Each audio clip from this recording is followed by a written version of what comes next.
All right. Good morning, everybody. Everybody doing well? Didn't sound like very convincing, just so you know. Well, here's what I am absolutely excited about. For Christians, for maybe those of you that aren't followers of Jesus, this is our big week, man.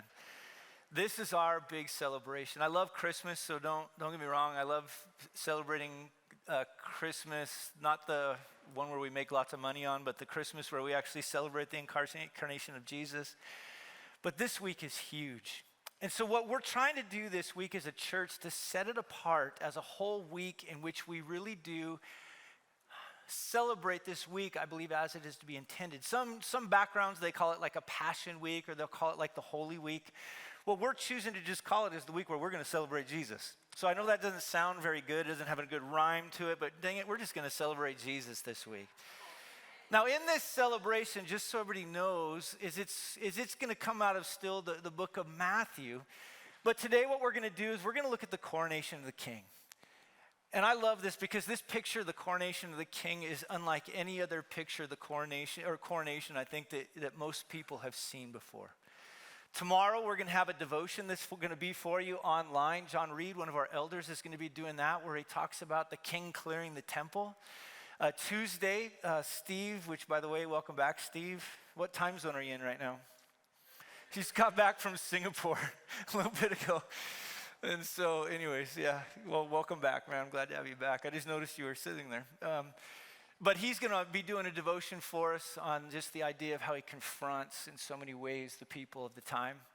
Wednesday, the King in Focus, Dan Lovejoy is going to be doing that one. If you don't know anything about it, nothing in the Bible is written about what happens on Wednesday. So I'm looking forward to just Dan staring at the screen and spending 7 minutes of just quiet at the end going, amen.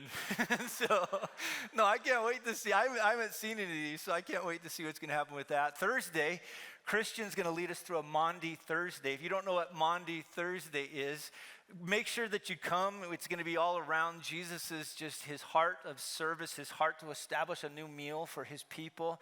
So we'll be doing that together on Friday. Mike Steinwender is going to lead us through a Good Friday service where we really do focus upon the work of Jesus that he accomplished on the cross. Then on Saturday, Bob Krychek, who's right down here, he's going to be guiding us through what happened after the death of Jesus and before his resurrection. Now let me just say this, all of this is taking place because my whole heart is when we come back next Sunday, because we've spent time focusing on King Jesus, we're ready to explode. I want it just to be a celebration of praise of the victory of King Jesus over death, over Satan, over sin. I want to celebrate the King. No, hold back. Don't do it yet. Hold it all in. Just hold it in. Because I want it just to be an explosion next Sunday of our heart and our passion and our desire to know, love, and follow Jesus. You'll be able to find all that information on our website. And so if you go there, it's at the very top. You'll be able to hit the little arrows as you go through to kind of see which different ones you want to kind of engage in. But that will be there and available for you. So make sure you go to the website and participate. Let me just throw one last thing at you. Today, we're not going to do the barbecue. We thought it was going to be raining today. And so we didn't want to purchase all the chairs and all the tables and all the food and then show up and then it's raining. But we said this before this. They said, you know, if we do it, it's going to rain. And if we don't do it, it's going to be sunny. So there's a weird part of me going, oh, Lord, just let it rain, man. But instead of like having a meal together, and the whole goal was to have a meal together to just focus ourselves upon what we're about ready to do for this week. Would you consider taking a day to fast, to really focus upon King Jesus, and every time that you're hungry, to remind yourself of why that you're fasting, is that we want to have a focus upon Jesus. So that's up to you. It's between you and the Lord. But that's what's going on this week, and we can't wait for you to participate and to be involved in it. But today, we're going to talk about the coronation of the King. Now, I don't know how many of you have ever seen a coronation before. But today, I hope my prayer is that it's coronation like maybe you hope other coronations are like in the future if Jesus tarries. But could I have everybody stand up? I'm going to read the passage that we're going to be going through today. And after we read it, then we'll take a look at it. Matthew 21, verse 1, and we'll have the guys come down here in just a second with Bibles if you need them. Now, when they drew near to Jerusalem and came to Bethphage on the Mount of Olives, then Jesus sent 2 disciples, saying to them, "Go into the village in front of you, and immediately you will find a donkey tied and a colt with her. Untie them, bring them to me. If anyone says anything to you, you shall say, 'The Lord needs them,' and he will send them at once."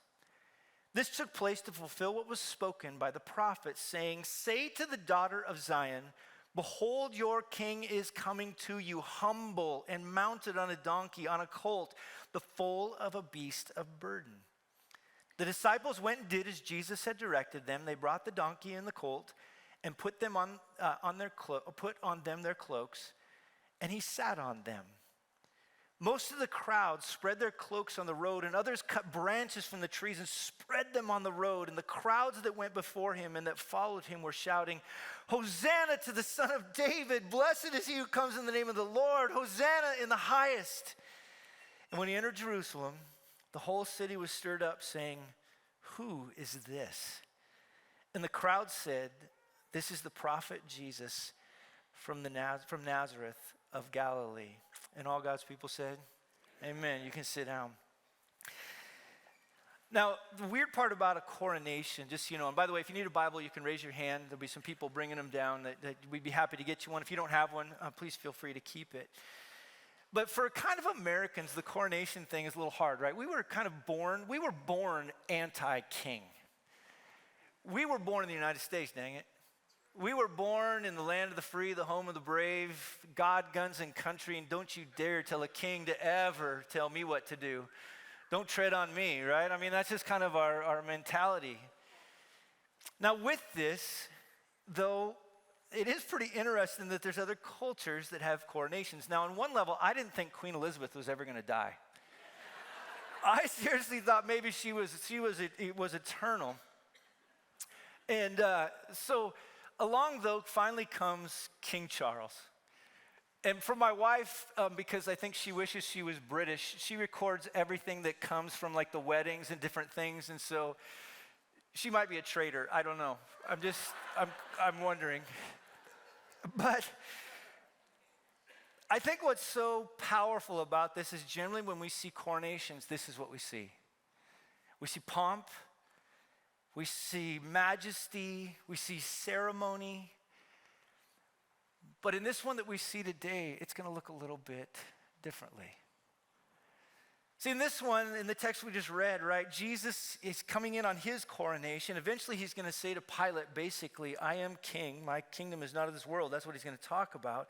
It's clear that Jesus Christ truly is, right? He's King of kings. He is Lord of lords. He is not one to be trifled with. But today what you're going to see is not the proud arrogance of a culture. You're going to see a man of humility. Now when you see him, his coronation, like I said, is going to be one in which probably the Western world wouldn't understand. It's going to be one in which it's going to seem so strange that he has to arrange his own coronation. It's going to be one, though, that I would say this gives us a model, an example of what we as followers of Jesus are supposed to be like.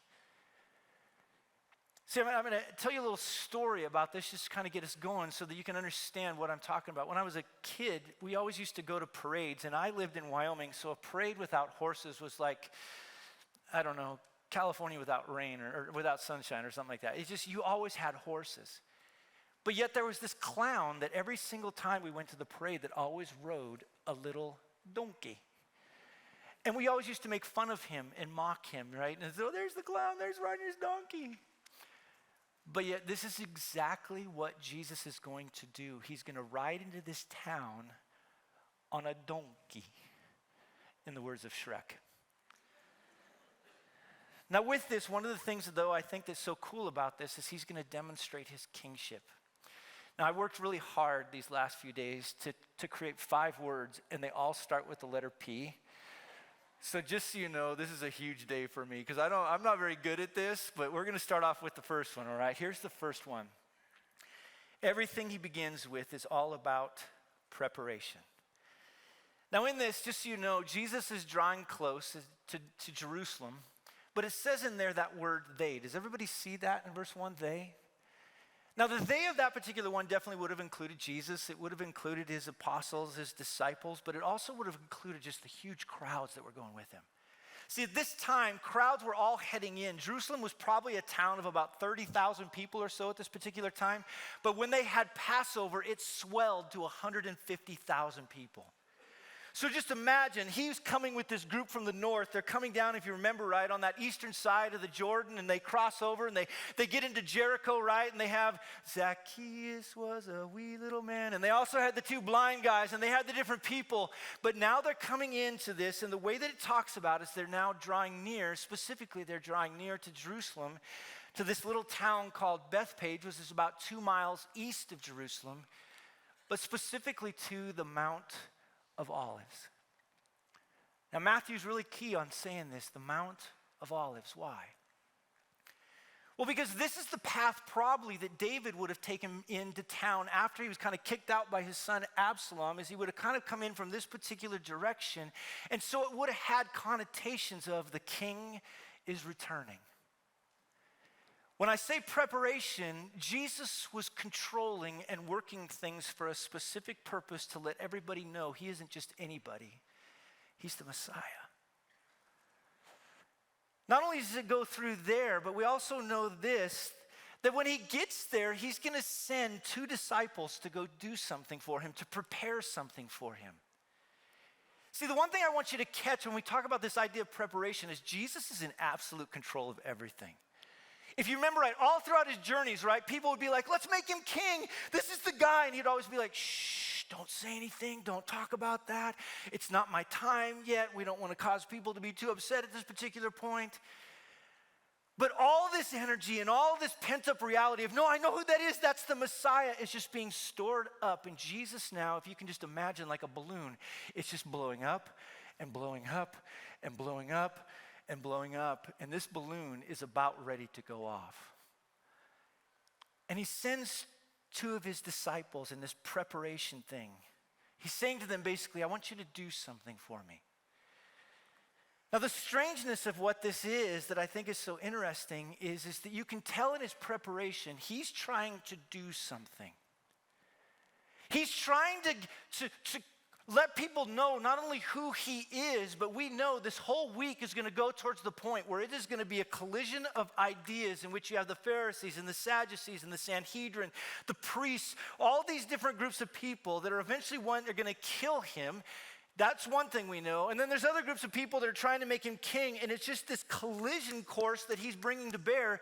But you're going to watch this. Jesus does not intend to stop it. He wants this collision course. He wants things to get riled up. Now, he's not trying to cause mutiny. He's not trying to cause a mass chaos. But in this, you can sense that he's controlling everything. He's allowing the Pharisees and the Sadducees and the Sanhedrin and the different ones to start to know, you may think you're in control, but you're in control of nothing. And then he's now going to walk into this, and he tells them in verse 2, I want you to go into the village in front of you. I want you to go into Bethpage. And he says in there, immediately when you get there, you will find a donkey tied and a colt with her. And then he says, untie them and bring them to me. Look at this though. If anyone says anything to you, so say the Lord needs them and he will send them at once. Does anybody else feel that strange? Like, can you imagine if just somebody walks up and says to you, perchance, hey, I'm going to be taking your car. The master has need of them. You're going to be, I don't think so. Back to preparation though. Jesus had actually prepared somebody in town to hear this code word. When you hear this, send your donkey and the foal. Now everything about this was being prepared. And I think one of the things that we forget about in our lives and the things that are going on in the world, everything has been prepared from the beginning. See, at a time when I think Christians more than anything need to understand God's sovereignty, his power, his control, his omniscience, his omnipresence, his omnipotence. Right now, we as a church need to believe that, because with the world that feels like it's spinning out of control, which probably in this particular moment, everything felt like it was going to feel like it was out of control, there is nothing out of the control of God's hand. And with Jesus in this moment, in his preparation, he's pulling it all together. Right? How often in your own life have you thought, my gosh, down the road after an event has already taken place, same word, but taken, I'm from Wyoming, I can say whatever I want. But in this, right, how often though do we look back on something and just go, oh my gosh, God was weaving that together. Cornerstone, followers of Jesus. God is in control. It may not feel like it at times, but God is in control. Well, what if Joe Biden or Donald Trump wins the presidency? He's in control. What if I face sickness? He's in control. Our God is in absolute control, and even in this moment, as Jesus is orchestrating all things, he is demonstrating, I'm in control. So he says to them, untie him and bring him to me. In other words, it's all a preparation. Now you can imagine just for a second the idea of dominoes. If you've ever set up dominoes before and hit the first domino, have you ever done that? I've had kids, a lot of my kids, that some of them couldn't wait for maybe the fourth domino to be put up, and they're already, hitting that one. And then there's others that will let me build this extravagant. But I love hitting that first domino and watching everything take off. What Jesus in a cool way is doing is he's taking the first domino and he's putting it up in front of all of them and says, bring me the donkey and the colt. And he's about ready to do this. And what you're going to watch, and this is the big thing, we've been talking about preparation, but the other thing is you're going to watch prophecy after prophecy after prophecy after prophecy, that when he hits this first domino coming into town, we're going to see all kinds of prophecies fulfilled that the Old Testament promised would happen. It would see the death, the burial, the resurrection of Jesus Christ. We would see everything, but you need this first domino, the first one in which now it's going to be tipped as he comes into town, and he's setting that one up. And even Matthew says this in this whole preparation when he talks about it. Oh, by the way, verse 4, this all took place to fulfill what was spoken by the prophet. I think this is always one of the greatest arguments for the validity and the absolute truthfulness of the scriptures. Prophecy after prophecy after prophecy that gets fulfilled. In this case, it's a guy named Zechariah. He's an interesting cat, a prophet at this particular time towards the end. He's the second to last book in the Bible, or in the Old Testament. But in this, he's going to write, and he's going to start off in this particular case with Isaiah 61, but then he's going to move on, and verse 5, he's going to say to the daughter of Zion, in other words, speak to the people of Israel, speak to the people of Jerusalem. Now look at this. Behold, your king is coming to you.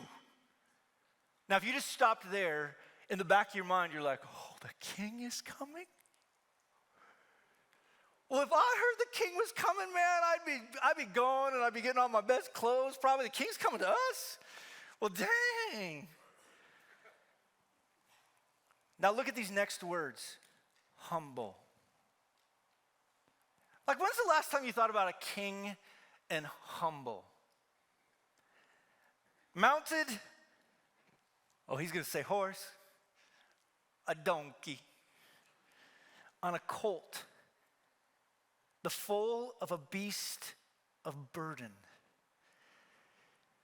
Now, in Zechariah 9:9, just to kind of go back there, you don't have to go there in your Bibles, but in the first 7 verses of Zechariah 9, he's been talking about this great conqueror, this human conqueror, that the opening kind of 7 verses see, most commentators see as this person named Alexander the Great, a guy from Macedonia that came through, if you remember right back in the day, and he just swept through what was the then known world and conquered everything through power and majesty and military force. He was the chief of the chief. In fact, not only was he just anybody, but he became known as and was given the title Protector of Israel.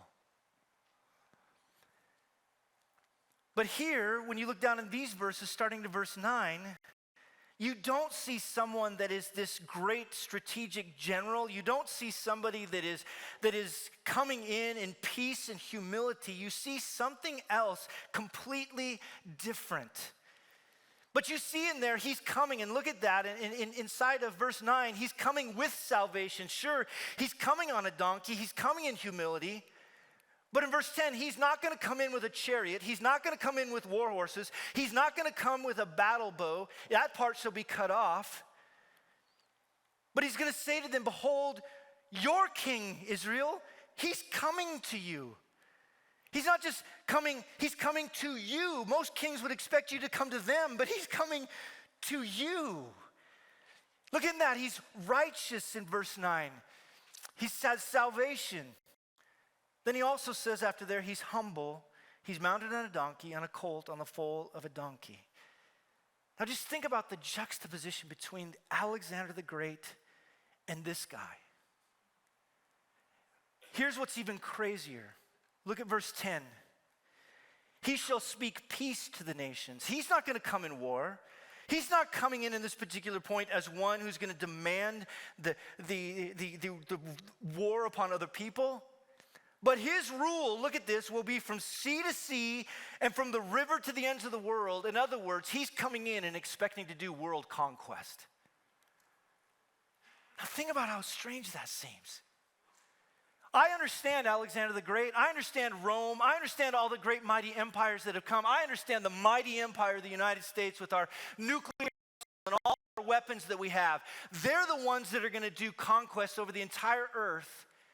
But he says in there, this one riding the donkey, this one with salvation in his hands, this one that's coming in with humility, this one that's coming in this way, he's going to conquer the world.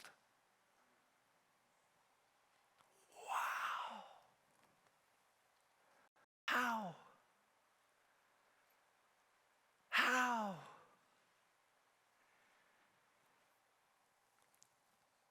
Verse 5, back in Matthew 21, this king will be the Messiah. And this king that he's talking about in this particular case is Jesus. And what's so crazy is they brought the donkey and the colt, and it says they put on them their cloaks, and Jesus sat on them and basically said, let's go. Now here's what's crazy about this story. Jesus never once rode any kind of an animal in any part of Judea or Samaria, anywhere that he went. He never rode anything. He always walked along with his guys. Not only that, but whenever you would come in for Passover, there was kind of an unwritten rule, an unwritten understanding that we find in some of the other writings, that when you're about a mile or two outside of Jerusalem, even the wealthy people who were riding something into town would get off, and they would walk kind of through the Song of Ascents, it's called, some of the later Psalms. They would walk in singing with all of the people, and the only person that would ever ride into a town on any type of a beast, whether we're talking an animal or a donkey, we'll even see that with like Solomon, he rode in on a donkey at one point. The only people that do that are kings. What was Jesus saying? I'm king. That's who I am. I'm coming into town, and I'm not just saying I'm anybody. I'm king. Now you know this was thrown down the gauntlet. Now in the back of our minds, though, we got to wonder, he's prepared everything. He's fulfilled a prophecy. So what happens next? Well, the thing that happens next is praise. Look at Matthew 21. Most of the crowd, it said, spread their cloaks on the road. When we get to 2 Kings 9, that was a sign of respect in which they would lay cloaks down on the ground. And when somebody would ride over it, it was showing them that you respected them. When they got by, you would pick your cloak back up and you would put it on. In other words, the crowd that's coming in from Galilee, that's now walking that mile or two into town, they are going, oh, I know exactly what he's saying. He's claiming to be king. And in this particular case, then, they take off their cloaks and they lay him down at his feet.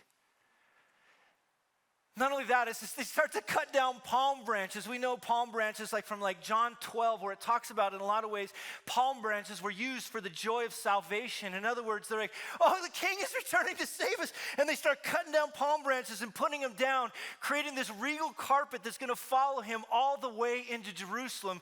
And it says in there, not only in that, is that the crowds then went before him and followed him and were not just doing anything, they were shouting. Now, probably at this particular time, there were thousands of people that would have been a part of this entourage coming from the north, coming now in through Bethpage, coming into Jerusalem. And if you can imagine a couple thousand people walking at you, what that sound must have been like. They're screaming, it says in there, Hosanna, the crowds were. The crowds they went before and were after. Hosanna to the Son of David. Blessed is he who comes in the name of the Lord. Hosanna in the highest. They just keep saying this over and over and over again. Now the key off this one is, though, is to understand it, is that it's connected to the Son of David. They got who he was. King's coming back. Now, they may not have known fully what he was about ready to do, but they knew the king was coming back. Hosanna, some people think it means something along the lines of today's salvation. It was probably more of an exclamation point where it had way more to do with a proclamation of the greatness of this one who is the Son of David. It was extolling him. It was making sure people saw he was the honored one. And as they did these different things, it would have had the idea of swearing allegiance to a king. You are who you say you are. We now worship you. Now notice Jesus is letting it go. Jesus doesn't say to him, no, calm down, calm. Shh. We don't want to do this. We're going to draw attention to ourselves. Instead, he rides, and it just picks up momentum. In fact, the use of the word there is it just grows louder and louder and louder. There are these events in history that I've always thought I wanted to be. Can you imagine being there that day? Now in this, though, what's so interesting is that once we understand that there was preparation and prophecy and praise, there's another word that I think is important here, and it's the word pressure. Now all this noise and clamoring is coming, and it's coming into Jerusalem. And it says in there, when he entered Jerusalem, look at this word, the whole city was stirred up. That word's agitated, shaken. It's like an earthquake. The whole crowd, it says in Luke, was praising God with a loud voice that was coming in with him. And the Pharisees commented with these words. They said to the groups of people that were around him, the whole world has gone after him. In other words, we're in trouble. What was Jesus doing? In an interesting way, he was increasing the pressure inside of the town. He knew that by coming in, he was going to stir a hornet's nest. He knew by coming in, he was going to cause those Pharisees that were used to having power and control over people in the various towns in which they lived. He knew that the priests were going to be freaked out because they had a unique relationship with the Romans, and the Sanhedrin did it well in kind of a unique way. And so if we can just keep everything calm, everything will be okay. And Jesus is just like, psh, psh, psh, just creating more pressure and more pressure and more pressure. We also get in there, though, that some groups of people were like, who is this? What's all this noise? Who is this one that comes in riding on a donkey? Who does he think he is? And I love the words of the people. Not only is he a king, but they say, this is the prophet Jesus, these ones coming into crown. He's from Nazareth of Galilee. In some ways, sometimes Jesus is this one who is a prophet. Sometimes he's a priest. Sometimes he's a king. But he encompasses all those. In other words, the one you've longed for, the one that was to be the return of Moses, the one that was to be the return of David, the one that was to be the return of the great high priest, there he is. Your king, your prophet, your priest has arrived.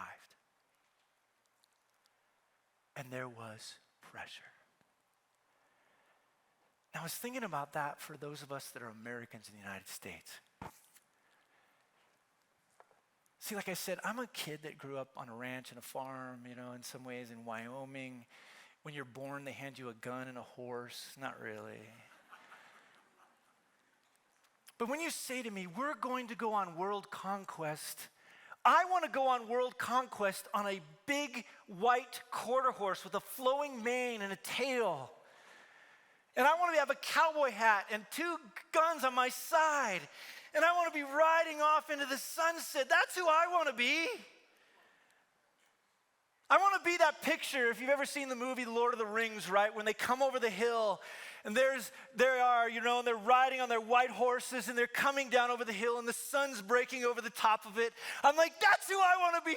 Yeah, come on, we're going to go defeat the bad guys. That's right. And yet Jesus is calling all of us not to ride horses, but donkeys. Can you imagine Cornerstone mounting up on donkeys to come let's go get them. It just doesn't sound the same, does it? But that is the juxtaposition. We are not called to be people of the stallion. We're a people of the donkey. We're called to be transformational in our community. We are called to do world conquest, not with weapons of war, not with cunning, not with politics. In fact, every time the church throughout history has gotten involved in war and politics and cunning and try to manipulate everything, the church loses its power. But when we're riding a donkey, oh, watch out. There was 120 people that we knew of at the time that when Pentecost hits, that's how many Christians there were. Within less than 300 years, there were over 1 million, and by the middle of the 4th century, Christianity had spread over the entire then-known world. We never had the kingship. We never had the Senate. We never had the protest and do these different weird things that Christians do now. There was no religious right. There were no Bill of Rights. We didn't need those. Why? Jesus is king. You can't stop his people. Put a wall up and communism will fall.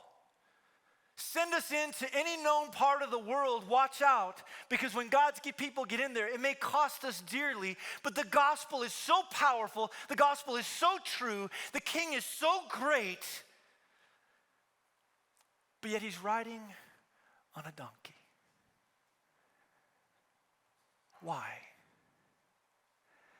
Because a donkey conveys, come to me. Come to me.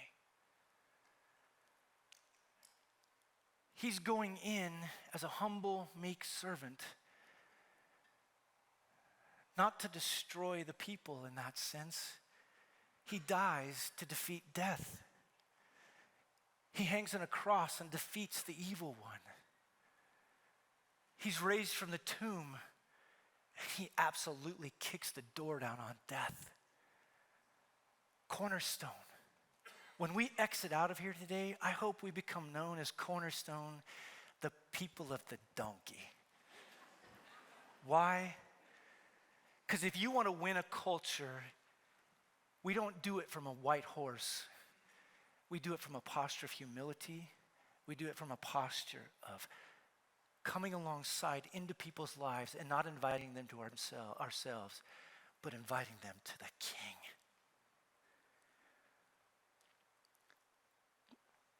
And I would say in an election year, oh, Cornerstone.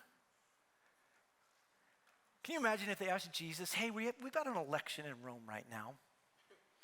And we're going to have to vote for this evil person or this evil person or that evil person or whatever it is. Jesus, who are you going to vote for? I think Jesus would have said what he said to both Herod and Pilate, my kingdom is not of this world. Cornerstone, your kingdom is not of this world. We are to be great citizens of this great nation that we're a part of. We are. But who reigns and rules over us? His or her breath is held in the hand of God. We cannot be worried people, but we are people of the donkey. You with me? Now, I said this to my son. He and I were kind of talking. I was telling him what I was learning about. And I got to go forward here. And this is my last P. But that time is passing. Now, he and I were just talking. We're on the way to school. And I was like, man, here's what I'm learning. Jesus and like this idea of donkey, and I kind of shared how funny I thought it would be to imagine like most people, it's like if you were creating your team sports name in high school, you wouldn't be like, we're going to be the Stallions. We're going to be the Broncos. Very few people go, donkey, right? And so I was just like, it sounds kind of funny to me, and he kind of got quiet, and then we started talking about, though, Revelation 19, and I want to create that for just a second. See, to help you feel the wonder of this kind of moment that we live in right now, this history of the world that we're a part of, the kingship of Jesus looks very different. The kingship of Jesus is inviting people. It's inviting people to come to their king, to lay their cloaks down in front, to swear their allegiance to him, to see him for who he truly is. But there's coming a time where John writes about it, and he says, then I saw in heaven opened up, and behold, a white horse. Notice, not a donkey. And the one sitting on it is called Faithful and True, and in righteousness he judges and makes war. His eyes are like a flame of fire. On his head are many diadems. There's no crown of thorns in this case anymore. There are diadems, and he has a name written that no one knows but himself. He is clothed in a robe dipped in blood, and the name by which he is called is the Word of God. And the armies of heaven, arrayed in fine linen, white and pure, were following him on white horses. From his mouth comes a sharp sword with which to strike down the nations, and he will rule them with a rod of iron. He will tread the winepress of fury of the wrath of God the Almighty. On his robe and on his thigh he has a name written, King of Kings and Lord of Lords. To all of you in here that don't know Jesus, let me just say this to you. Now is the day of your salvation. The humble, meek one is right now calling, come to me now. Come. I am humble. I am meek. The rest of the story of what we're about to talk about throughout this Holy Week is all of how he draws you to himself. You are one who is sinful, separated from God in absolute shame, but by his grace and goodness, his death took, and he bore the price of sin and shame upon himself so that you might now live in righteousness because of his work. You used to be someone who was facing death and an eternity apart from him, but he kicked the doors not only over physical death, but life that was now life truly that we experience inside of God. And he is calling out to the world, and the church still, with all the authority that God has given to the Son, is proclaiming this incredible message on a daily basis, and people are coming to know him, and he is receiving in people from every tribe, every tongue, every nation. But there will come a time where that acceptance of Jesus will come to an end.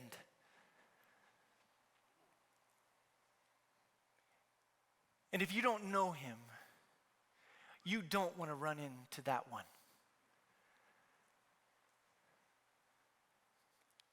Because a rod of iron means there's no longer mercy and grace, but judgment and wrath and fury.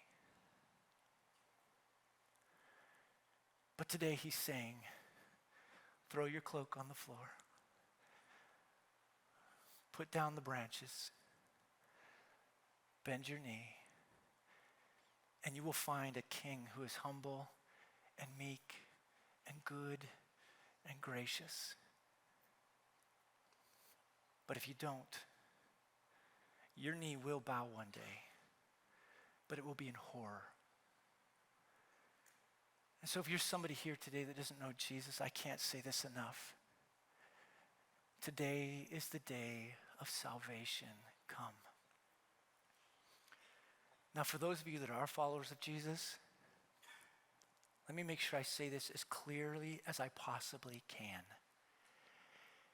King Jesus has won, is winning, and King Jesus will be victorious. And because he is victorious, listen to me, because he's victorious, we are victorious too. So followers of Jesus, I know we go through rough times. I know we have ups and downs. I know this world is not easy. I understand in some ways the affliction and the difficulty that we face. But never forget, King Jesus wins. If the elections don't go the way that we kind of want them to, don't get dour and sour. Look at it and go, oh, come quickly, Lord Jesus. No, I'm one level, I'm kidding, but another level, I'm not. Understand, nothing can thwart the power, the will of our great God. And so in the name of the Father, who is beckoning to the world through his Son, who died and was buried and rose again, through the power of his Holy Spirit, may those that don't know him today come to know him, and Cornerstone to the rest of you. In the name of the Father, in the name of the Son, may we exit this building as Cornerstone, the great donkey riders. And all God's people said,